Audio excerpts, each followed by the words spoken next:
This is a demonstration that will show you how to construct a half bodice, so not a full complete bodice. This is just going to be a right front and a right back bodice that has a curved neckline, curved front neckline here, and a curved back neckline. How to finish this curved seam with the use of a facing. And that's what we have. These other little pieces are here, cut out of your fashion fabric, as well as an interfacing piece. So that's what this demonstration is going to be about. The purpose of the facing, again, it should be shaped to the exact same shape of your curved neckline area. And it's important to note that when you cut this sample, hopefully you cut it correctly, that the finished side, so if we were going to, let me go ahead and take this apart real quick. If we were going to set this curve here that matches, if we were going to actually line that up on our physical bodice pattern, that when we overlap them, our wrong sides are together, because when we actually go to seam them, we'll be placing right sides together and then flipping them so that everything that is seen to the viewer, or whoever is picking up this garment to look at it, will only see the right side of that outward fashion fabric. So just make sure that when you cut your facing pieces, that when you lay out your sample, and I'm sure that hopefully you all followed the directions that were noted, that you cut it with the wrong side up when you placed your sample down on top of that. And then of course you probably also cut a piece of your interfacing, and the interfacing is fused to the wrong side of the facing piece.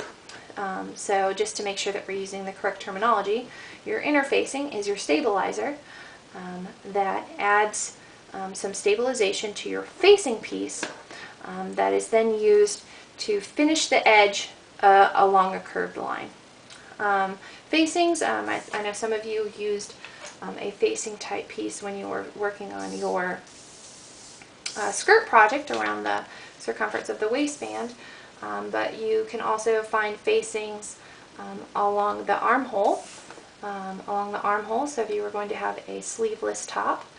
And you'll also find facings along detailed shaped hemlines. So if you had a scallop shaping, so those wave type shapings along the bottom of a skirt, for example, you would have a scalloped facing that you would then attach to, with the right sides together, to the outside of your hem for your skirt, and then turn that to the inside.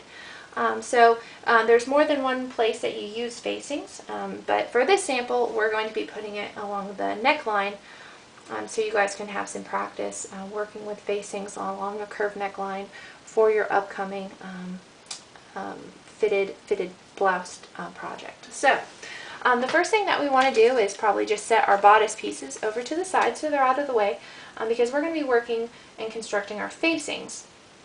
And so I have my samples here, and let's just go ahead and look at the patterns real quick. This is my front neckline facing, and as you can see, there's two little notches at the top here, which is opposite of center front. So here's our center front, and so this means that this must be our shoulder, because it's around the neckline. And then if we look at our back bodice facing, we have those double notches again at the shoulder, opposite of center back. And so when we go to seam those, we're going to match up our notches with the right sides together and go ahead and complete that. But the first thing that we need to do is we need to fuse our, or sew in, depending on what type of interfacing you have. But I have fusible interfacing, so I'm going to fuse my interfacing to the wrong side of both of my pattern pieces, and then we'll come back and sew up that shoulder seam.